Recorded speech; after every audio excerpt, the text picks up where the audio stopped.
Sure. My name is Lynn Charles, and we live in Madison, Connecticut. Great. What is there a typical road trip that you take every year, or do you change it up? Well, first of all, I want to say that we are tireless road trippers. We always insist on taking family trips in the car. The few times we've taken trips in a plane, we feel like it takes just as long, if not longer, and there are delays, and you don't have the opportunity to get off and stumble upon things and just find the unexpected. So I think from an early age, my kids have always been used to these incredibly long road trips in the car. And people say, how do you do it? And I say, I think it's just that has been always the expectation. We often go up to Moosehead Lake in Maine, which is about an 8-hour trip, which at this point doesn't seem like a long trip.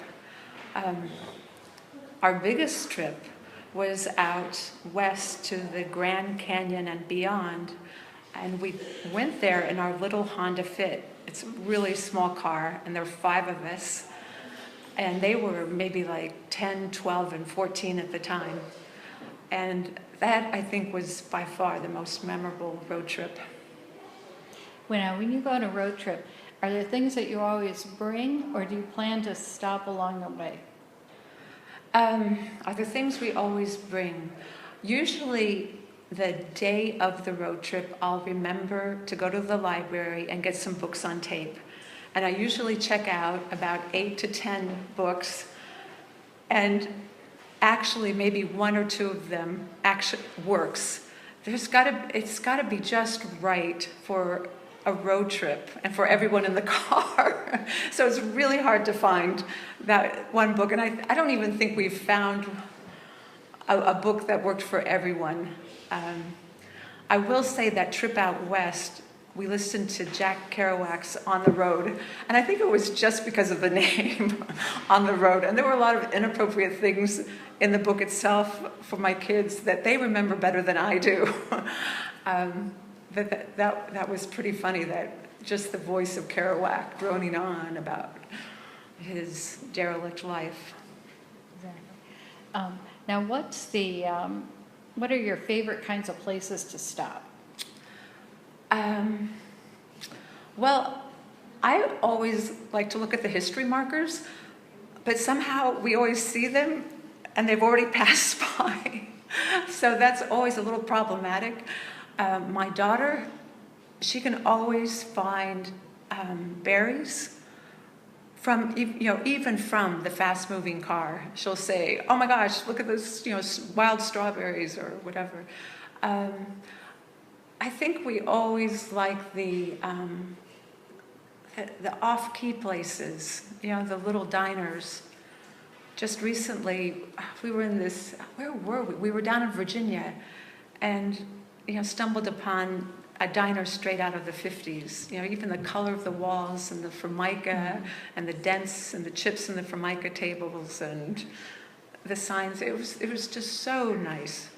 And the hash browns were the best, and the grits were, just something that it's not replicated at, a Denny's or whatever. And how did you find it? Did you get off the interstate and go down a 2-lane highway, or was it on your way? No, we were in the town of Manassas, and it was just a decision my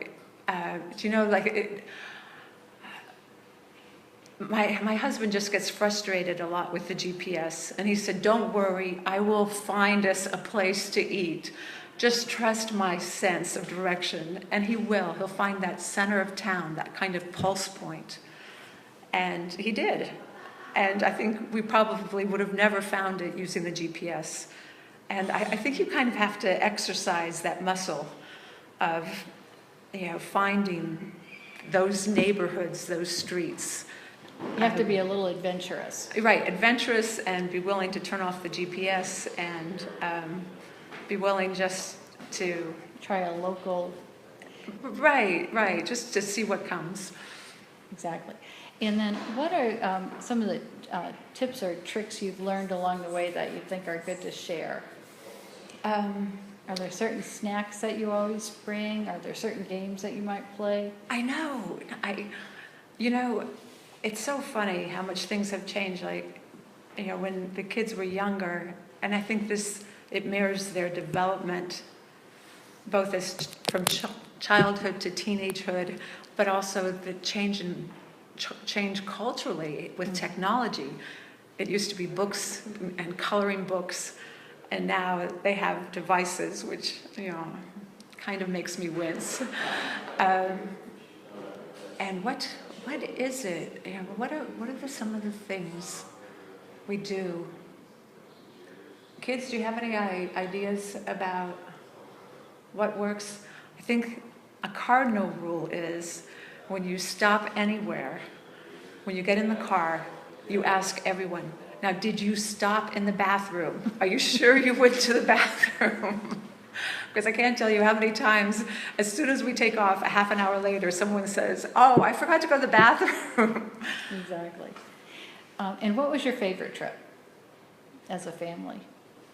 I would say it was this trip out west. There was, what was interesting was, and I can't remember why, but we went through northern Oklahoma on a 2-lane highway instead of the interstate. And the scenery was just so unexpected. And it was like trapped in time along that little road. And the signs and the billboards, and just, the refineries and the derricks, and how it slowly changed from one geological formation to the more rugged and higher elevation. I really loved it.